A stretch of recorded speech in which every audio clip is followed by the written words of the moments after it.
And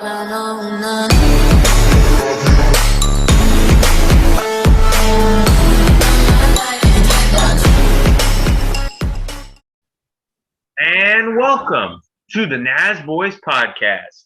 Now, did you know that with 18 events completed in the 2022 NASCAR Cup Series season without a driver securing more than 2 victories, this is the first time in the history of the Cup Series that there hasn't been a 3-time winner within the first 18 races of the season.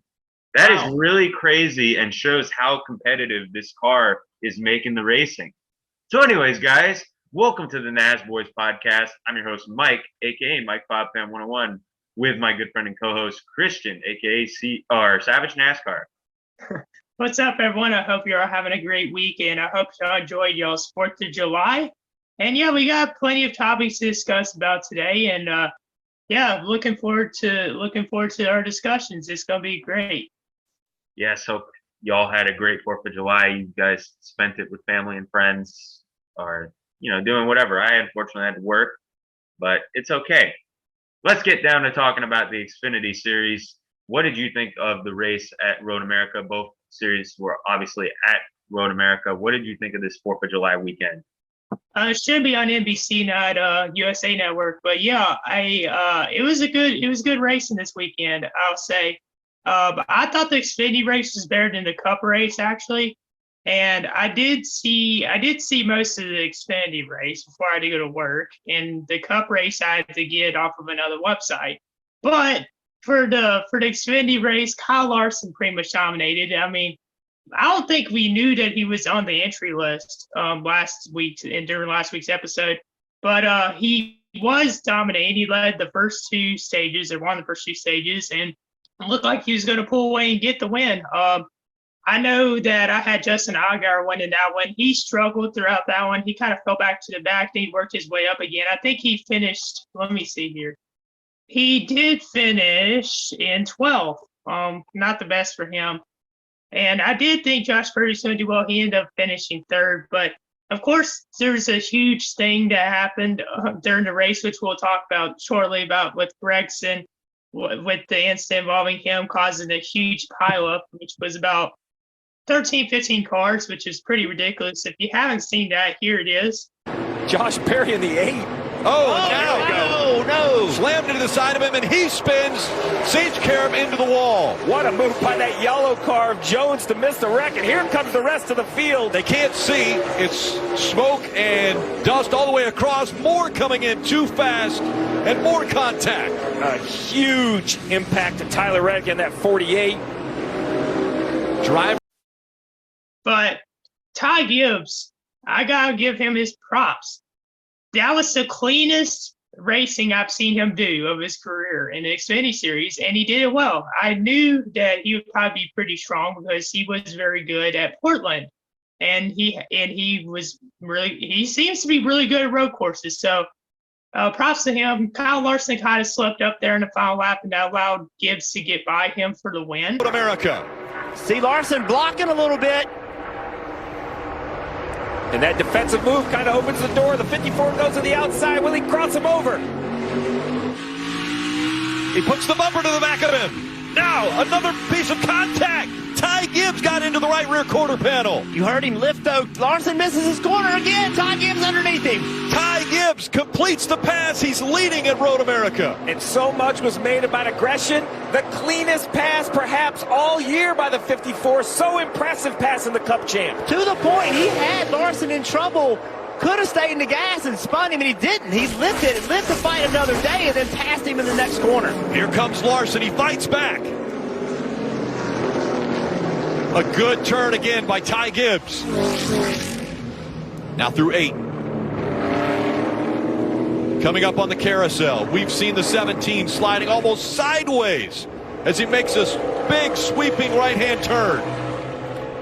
From the moment Ty Gibbs got an Xfinity car on a road course, he was a natural. He was fast. He has spent tons of time in go-karts, on road courses, preparing himself for this. All of that work has got him ready to win this race today.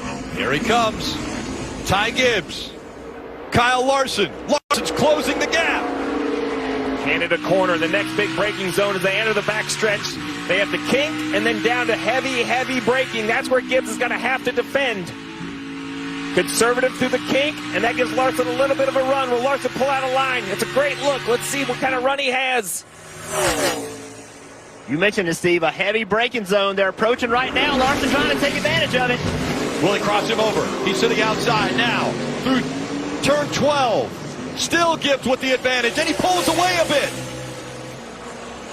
Ty Gibbs, an amazing pass on the 17 of Kyle Larson, and he's holding him off.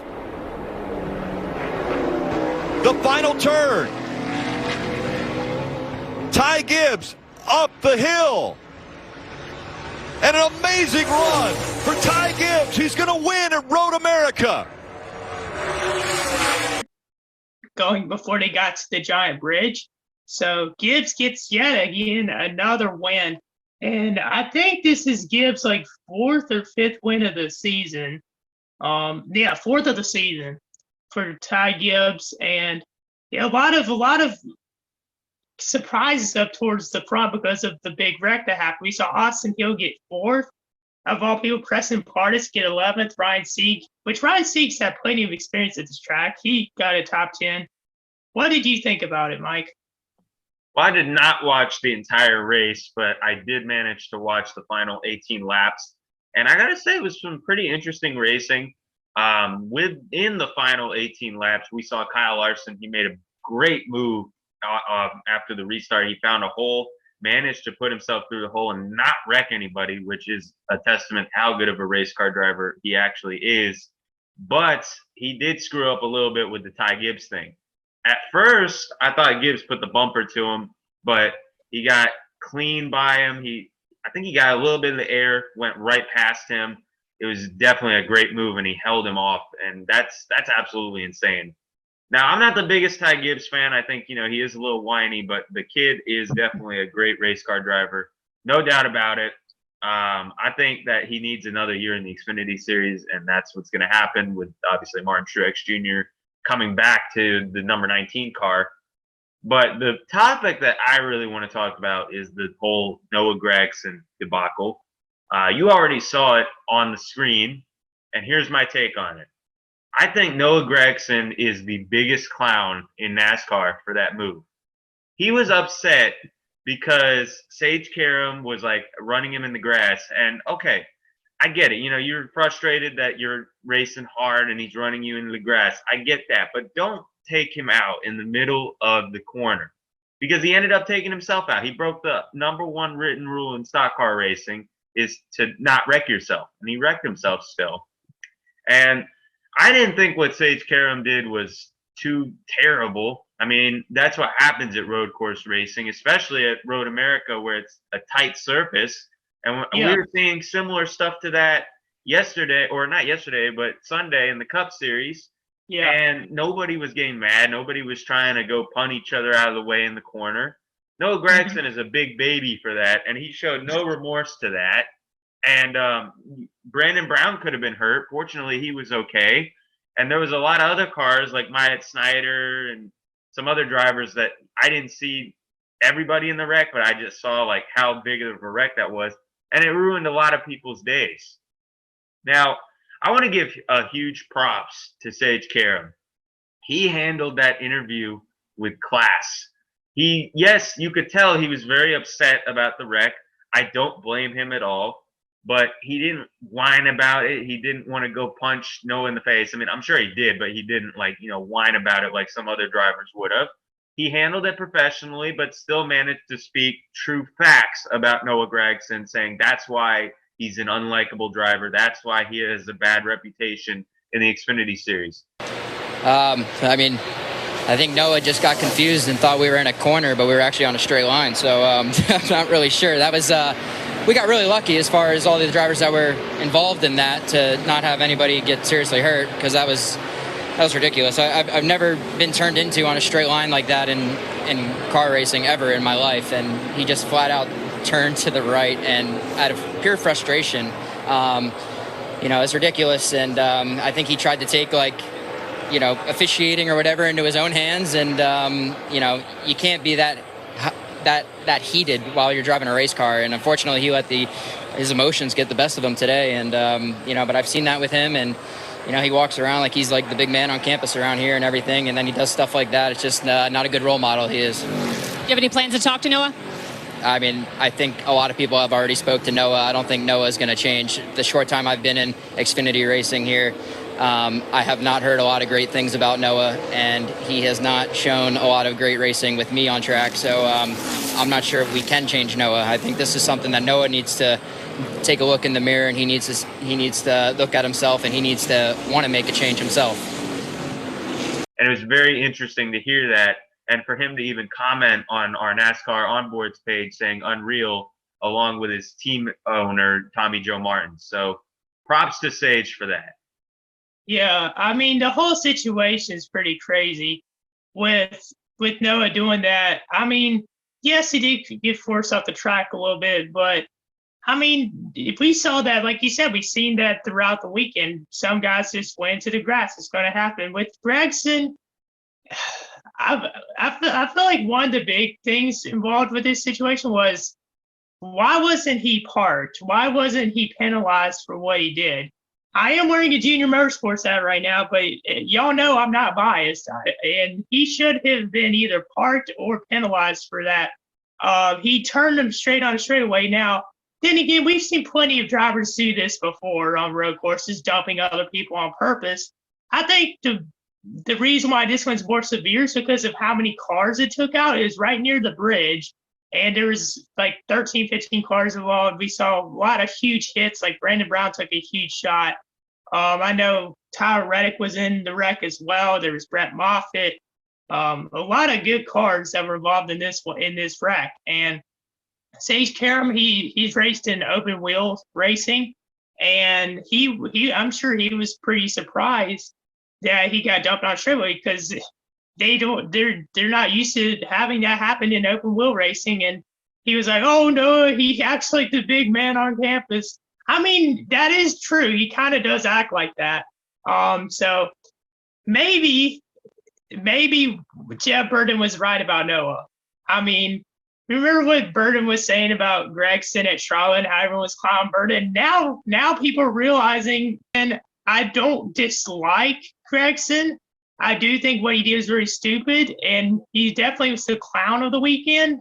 Now, I'm sure he's going to evaluate and think about what he did and hopefully improve. But yeah, it was just a mess. And but as you said, props to Sage Karam and Tommy Lee Martins. Tommy Lee Martins. Tommy Lee Martins? Did I say that correctly?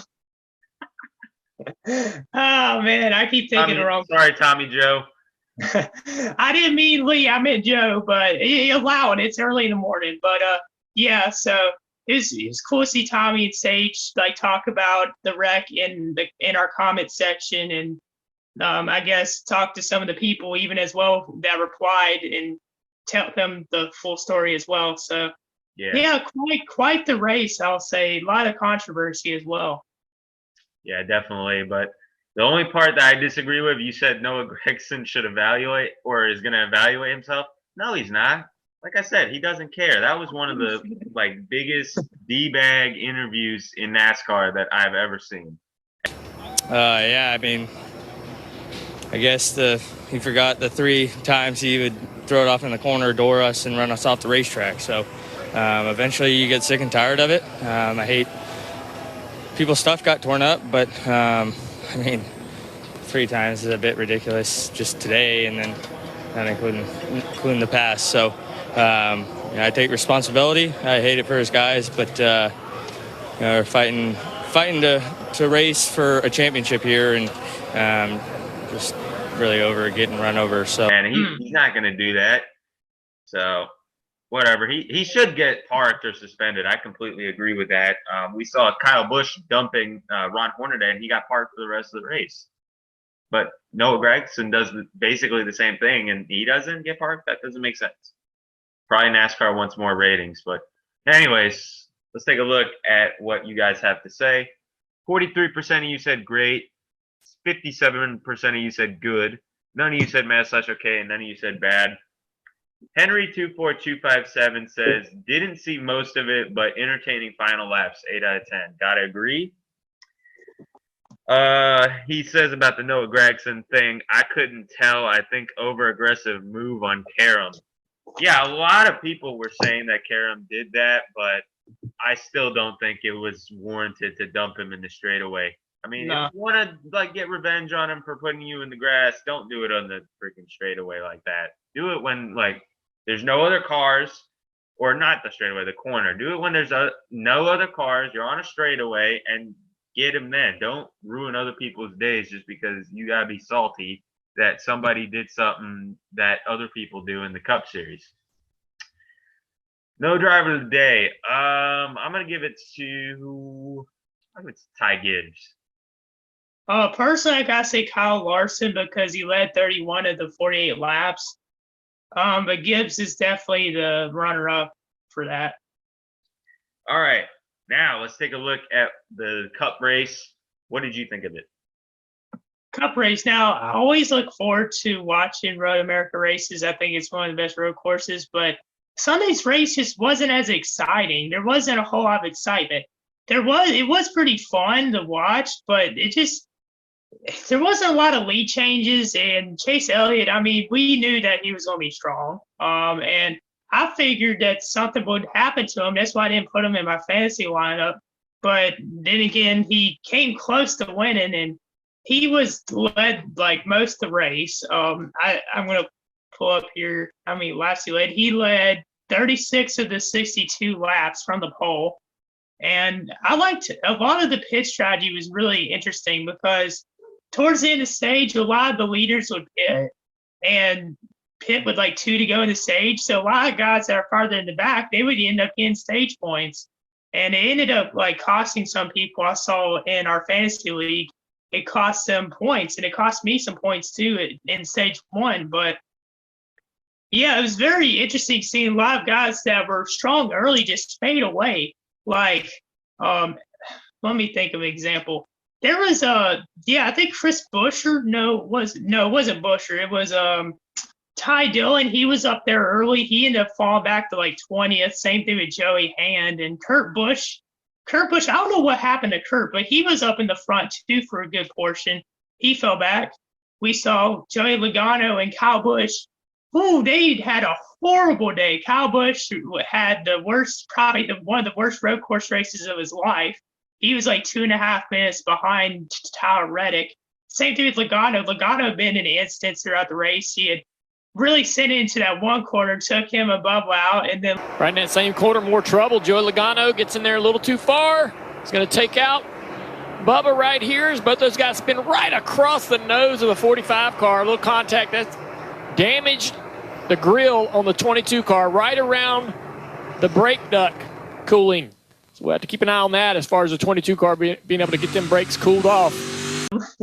And then later, Logano, he went to the grass for a little bit, but Bubba had a horrible race as well. So a lot of guys that were up towards the front early ended up just falling back. Another one was Austin Dillon. He had a brake problem. Brad Keselowski, he was up in the top 10 at one point. He ended up finishing 30th. So it was very interesting, I'll say, because a lot of the guys that I predicted to do well in my fantasy lineup, they were not good through the first, through maybe the 40th percent mark of the race.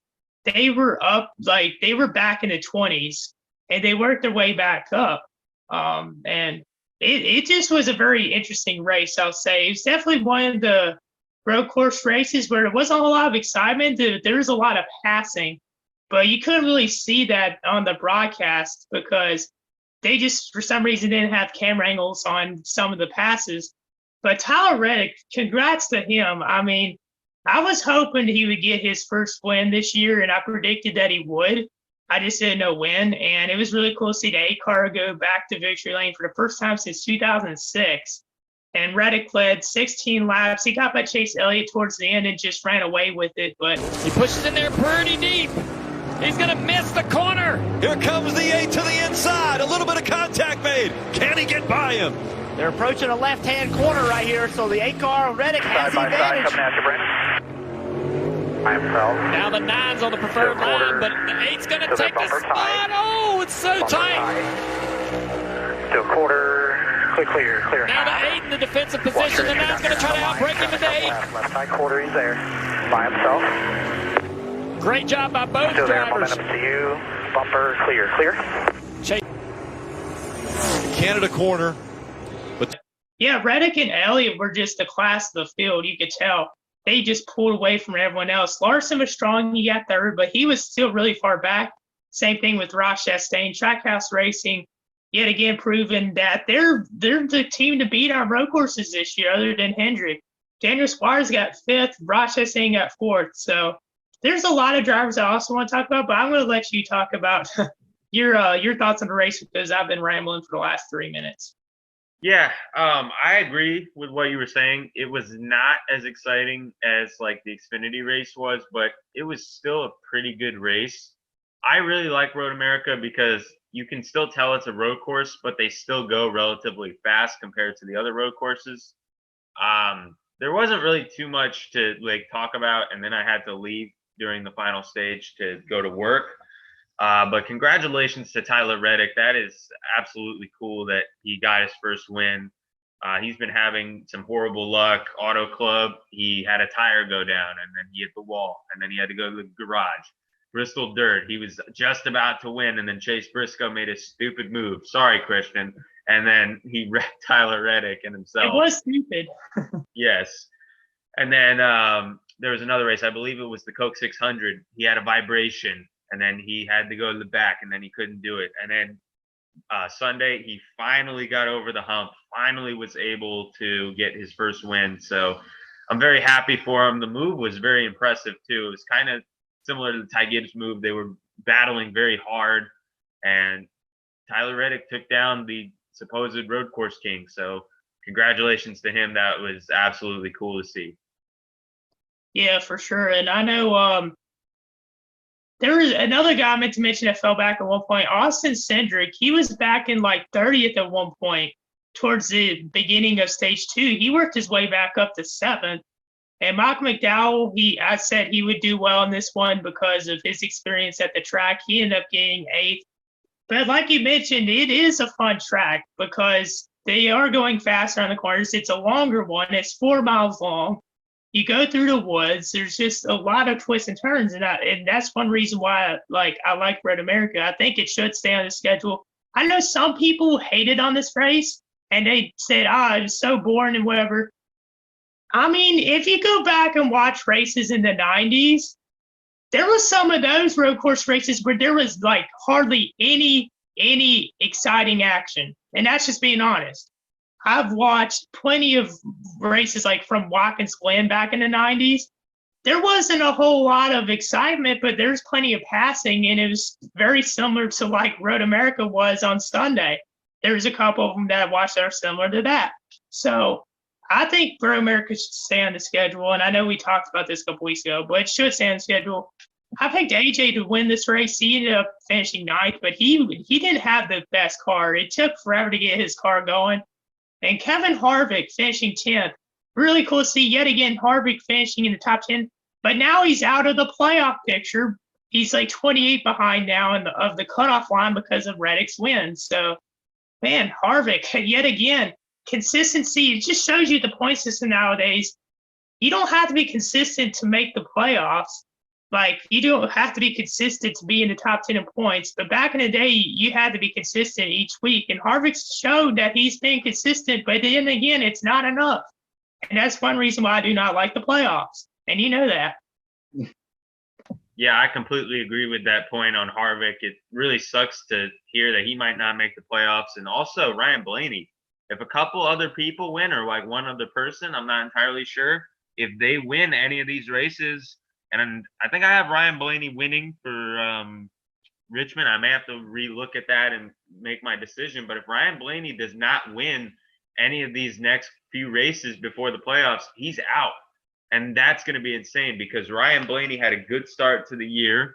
And he's still decent, but he's not as good as he was in the beginning of the year. But I still think he should make the playoffs. But I don't know if he will now. Harvick, I don't think is going to make it, unfortunately, even with how consistent he is. But I agree, that does show how bad the playoff system is. AJ Allmendinger, you were also correct. He took a while to get his day going. I had him in my fantasy lineup, and he was in my garage most of the day. And then when I come back home, he had more points than Christopher Bell, and I could have easily put him in my lineup if I was not off my phone, but whatever. Now let's take a look at what you guys had to say. None of you said great. 75% of you said good, and 25% of you said meh/okay. None of you said bad. Henry24257 says, an okay race with interesting strategy, 6 out of 10. I gotta agree with that rating. Yeah, it's got to be a 6 out of 10 race. It wasn't a great road course race, but it was definitely a solid 6. Yes. Driver of the day was nobody. I'm gonna give it to either Chase Elliott or Tyler Reddick. I have not made my decision. I think Chase Elliott had the more dominant car, though, but then again, Reddick got right past him. So, bless you. Sorry. I'm gonna give it to Chase. Yeah, it's tough, to be honest with you. I feel like what happened with Chase was he kind of used so much of his car up in the early part of the race where it just wasn't as strong towards the end in regard to Reddick. Reddick kind of saved his car. Yeah. I gotta see Reddick, to be honest with you. As much as Chase led the most laps, led 36 to 62, I gotta say Tyler Reddick is the driver of the day. All right. So now let's talk about our meme of the week. There wasn't really that many that I saw, whether it be because I was busy or I just did not enjoy the memes as much as I usually do. But this one was my favorite. Here it is.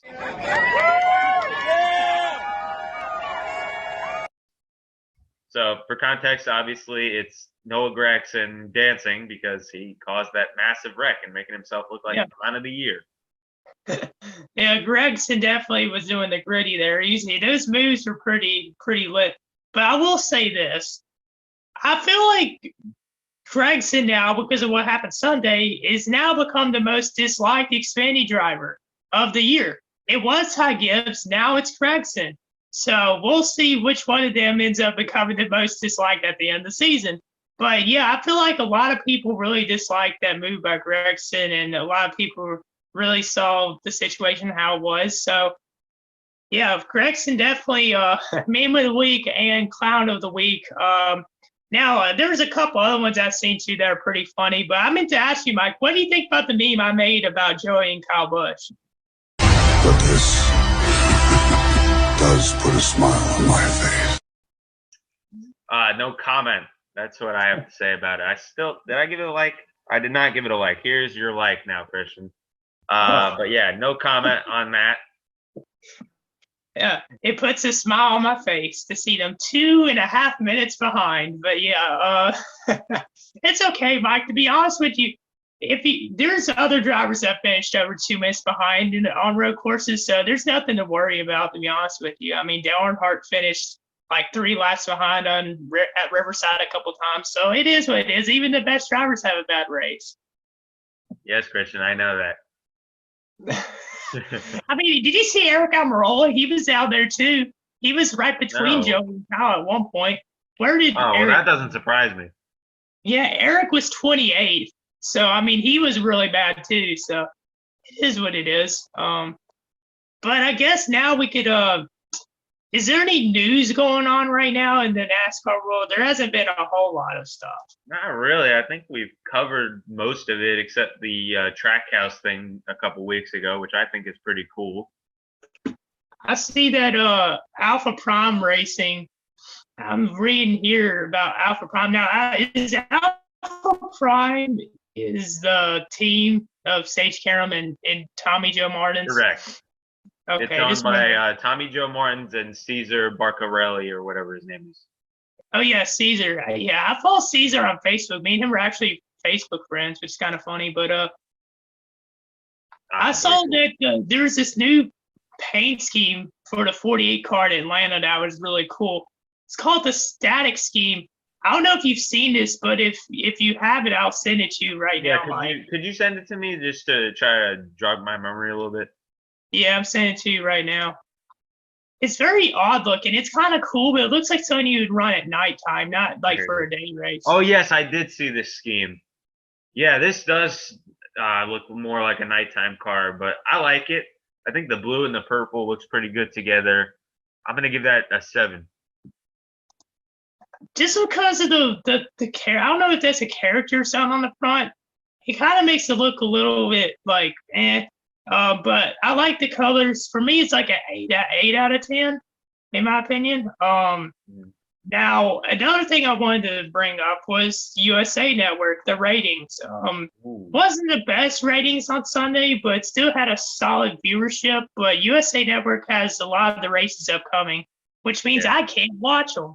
But Atlanta, New Hampshire, Pocono, a lot of the upcoming races are on USA Network, and I know a lot of people are not happy about that because a lot of people are like, why can't we just watch on national broadcast like the NBC or, like Fox did when they didn't have the races on FS1? So what is your thoughts on that? Because I know they're trying to get more money.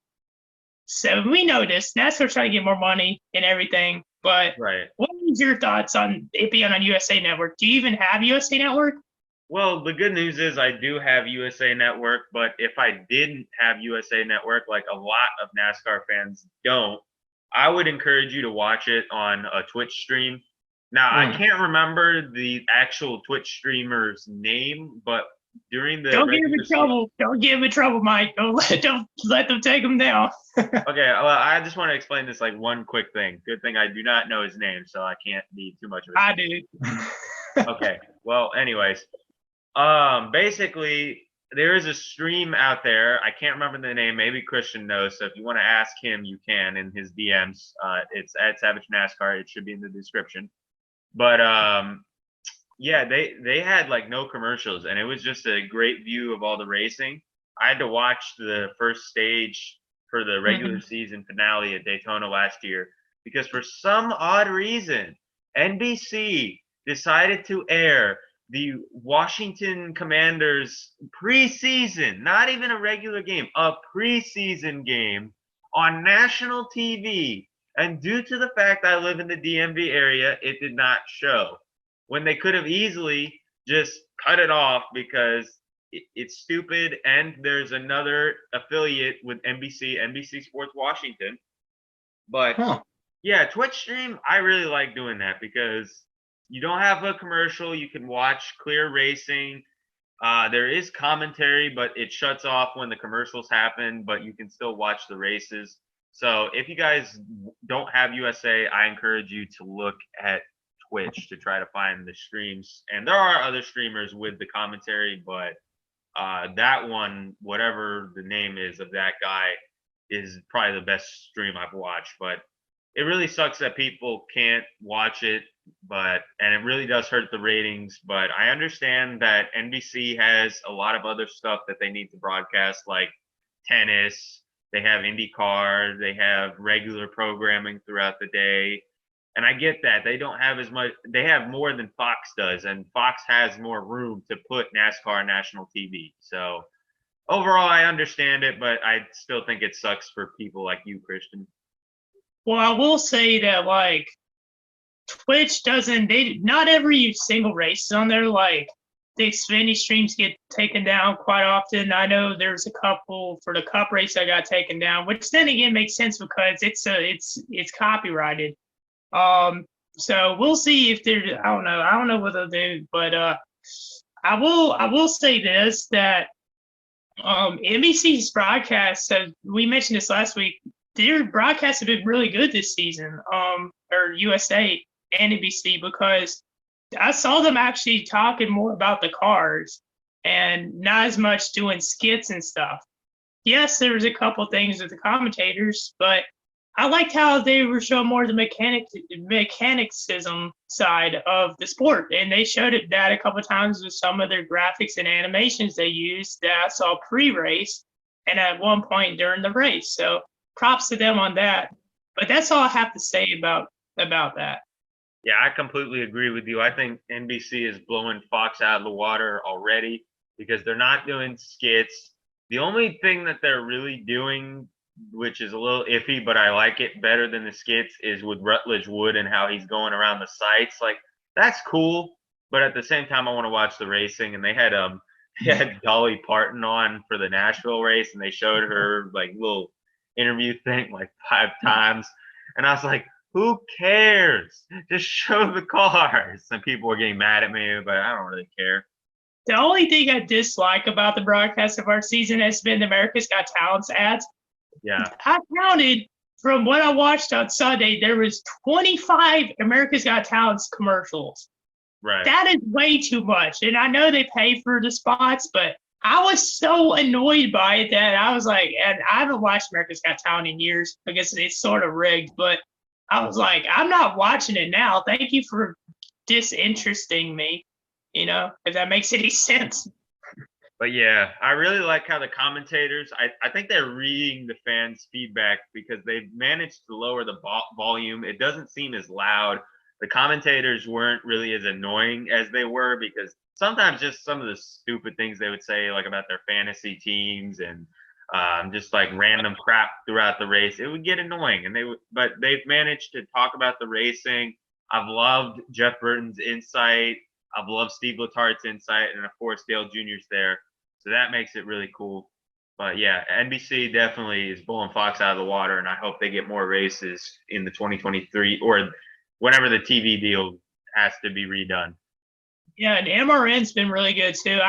The last couple races I've listened to the MRN broadcast or the radio. And they've been blowing it out of the park too. They've been doing a great job. And Chris Wallner, I know him. He's pretty good and definitely a great reporter. He works at Millbridge Speedway sometimes on Wednesday nights for dirt vision races, which I do sometimes on Wednesdays. And then there's Steve Post and a bunch of other people involved with MRN that they just do a fantastic job as well. Yeah. All right, so now let's get into our picks for this weekend's races at Mid-Ohio and Atlanta Motor Speedway. So starting out with Mid-Ohio for the Truck Series. This is, I believe, the first time that they've come here. So I'm going to go with Zane Smith. He's been very strong on the road courses this season. I picked him for, I think, both road courses that we've raced this season. Not entirely sure, but I think Zane Smith's going to do it. I know the Xfinity Series is run at Mid-Ohio. I think the trucks have before, but I can't recall. I may be wrong in that. We'll have to go back and look at it later. But the Truck Series race at Mid-Ohio, I want to say Carson Hocevar finally breaks through and gets his first win. Wow, that's an interesting pick there. Okay, so now for the Cups or the Xfinity Series, I am gonna say AJ Allmendinger. He looked really strong here, and AJ looks really strong on plate tracks, and Colleague is very strong, so I think he'll do it. Every time I pick AJ, he loses. So I don't know if I should pick him or not. I'm not going to. And I wanna say like a Justin Allgaier or another Junior Motorsports team because they did well at Charlotte, and Charlotte's a little similar to Atlanta, but Atlanta now has the sort of like a play racing track now. So I'm gonna say Daniel Hemrick wins. Interesting pick. You got some bold picks today, Christian. Now for the Cup race, I am gonna go with Ross Chastain. He looked really dominant in the first race, and I thought he could have won if he didn't have that flat tire. William Byron, too, had a really dominant car, so I think it's going to be between those guys, but Chastain definitely has the edge for me. Now, I already know who I have the win at Pocono, so I'm not going to pick him for Atlanta, but I was thinking of that. I was also thinking of Harvick because Harvick's won Atlanta before, Yes. But earlier this year, I picked Harvick to win Atlanta, and he got caught up in a wreck, and it was sort of towards the back throughout some of that race. So I'm not going to pick Harvick. This is so tough. But I'm going to say Kyle Busch wins. He's going to have a bounce back week, and he's going to get it done in the 18 M&M's car, if it is M&M's. Interesting picks. But yeah, with that will conclude this weekend's episode. Thank you guys so much for watching. Comment, like, and subscribe. Make sure you guys follow our socials, and we will see you guys in the next episode. Peace. See y'all. You wanted what I think. All these women lie, push me to the brink. You only call it night, after Kelly's or the drink. You only call it night, and you want